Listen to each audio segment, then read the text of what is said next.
पौष्टिक भोजन क्या विवेचन राजेंद्र जी ने बहुत किया, विस्तार से किया।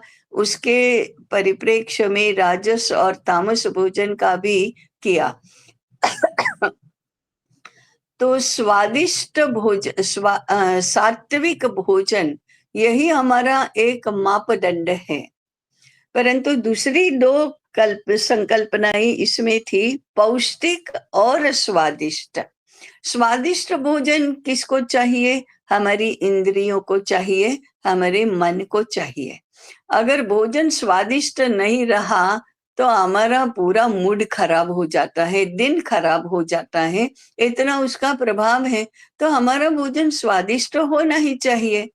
अब रही बात सात्विक और पौष्टिक की, तो सात्विक और पौष्टिक ये क्या होता है? ऐसा हम नहीं कहेंगे कि सात्विक राजस भोजन पौष्टिक होता है और तामसी भोजन स्वादिष्ट होता है, नहीं, ऐसा नहीं है।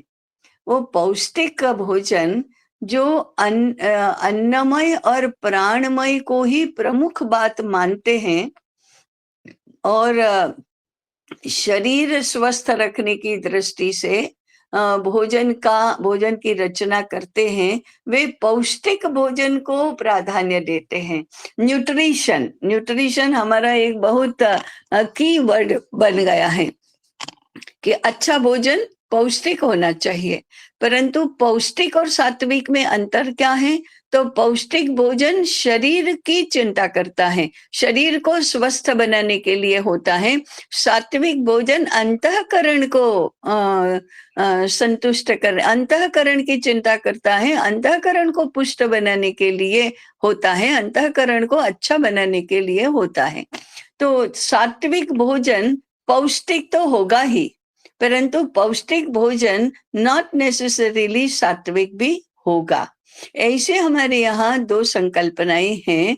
आज की जो विचारधारा शरीर प्रधान है, उसमें पौष्टिक आहार का बोलबाला है, पौष्टिक आहार की प्रतिष्ठा है। परंतु पौष्टिक से आगे सात्विक होता है, ये केवल भारत को ही पता है, भारत स्पेसिफिक है।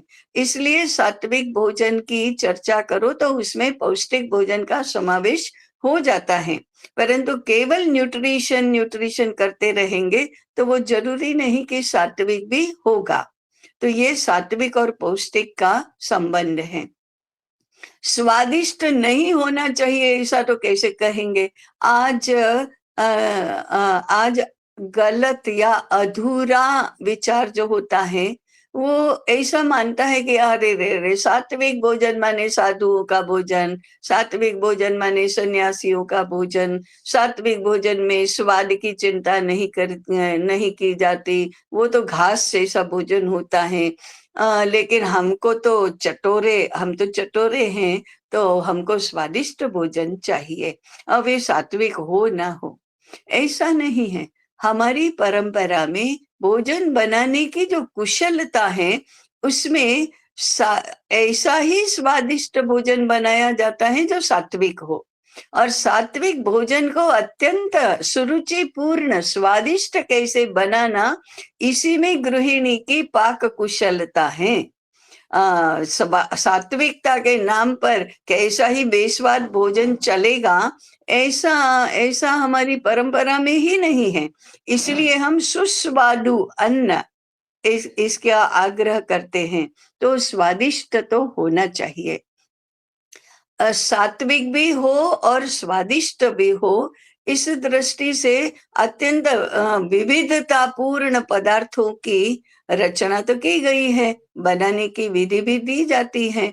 तो किसी भी भोजन बनाने की विधि स्वादिष्ट के सात्विक के अविरोधी ही होनी चाहिए, ये पहली बात है। परंतु स्वादिष्ट तो होनी ही चाहिए। इस दृष्टि से ऋतुचर्या, दिनचर्या, इसका ध्यान रखा गया है। इसी दृष्टि से हमारे अन्न के पदार्थ भी बने हैं। और सबसे महत्वपूर्ण पाक प्रक्रिया, भोजन बनाने की प्रक्रिया, कि उसको भी अत्यंत महत्वपूर्ण स्थान दिया गया है। भोजन बनाने की प्रक्रिया में पात्र विवेक, सामग्री विवेक, विरुद्ध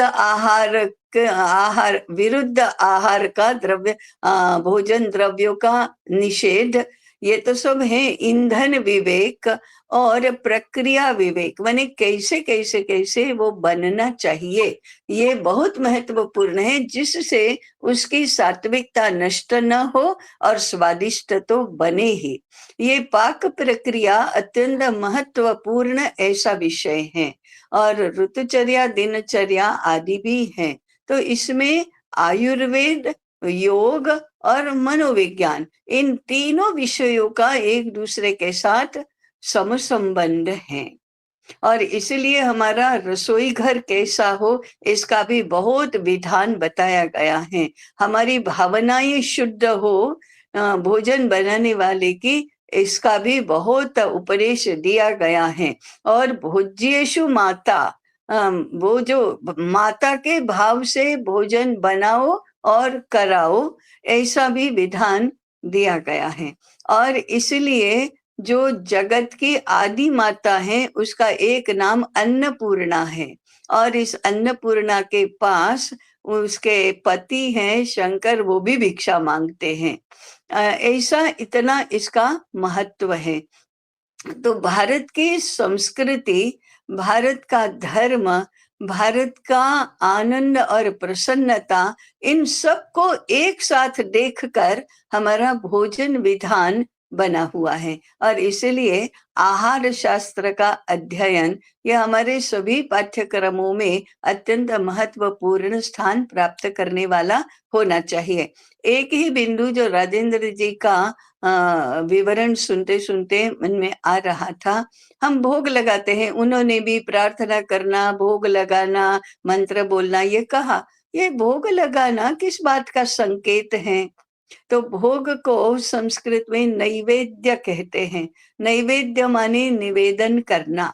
और निवेदन क्या करते हैं हम, कि मेरे पास जो भी सामग्री है उसका मैंने प्रयोग करके अत्यंत भक्ति भाव पूर्वक मैं अर्पण कर रहा हूँ, ये तो नैवेद्य है। और उसके बाद जो नैवेद्य अर्पण करने के बाद जो ग्रहण करते हैं, उसको हम प्रसाद कहते हैं। प्रसाद ये प्रसन्नता का भी प्रतीक है, और प्रसाद ये अत्यंत शुद्ध भावना का भी प्रतीक है। तो ऐसे हम प्रसाद ग्रहण करते हैं तो प्रसन्नता उसका स्वाभाविक परिणाम होता है। परंतु हम भगवान को अर्पण करते हैं, वो किस बात का प्रतीक है? भगवान ने जिस चीज को जन्म दिया है वो मेरे सारे आसपास के, राजेंद्र जी ने उदाहरण दिया, चींटी मकोड़े आदि सभी को, पक्षी पशु प्राणी आदि सभी को, अतिथि भिक्षुक आदि सभी को, और बंधु बांधव मैंने स्नेही स्वजन, सबको देने के बाद मैं प्रसाद ग्रहण करता हूँ। तो प्रसाद तो वितरण के लिए ही होता है। हम जब मंदिर से प्रसाद लेकर आते हैं, तो जो भी रास्ते में मिलता है, जो भी घर में आता है होता है, उन सबको बांटने के बाद ही प्रसाद ग्रहण करते हैं। तो प्रसाद बांटने के लिए भी ही होता है। ऐसे हमारे भोजन में सबका संविभाग है।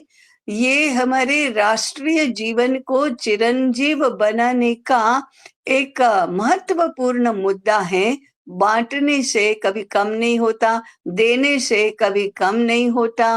देने से जो कम होता है उसकी भरपाई तो अपने आप हो जाती है।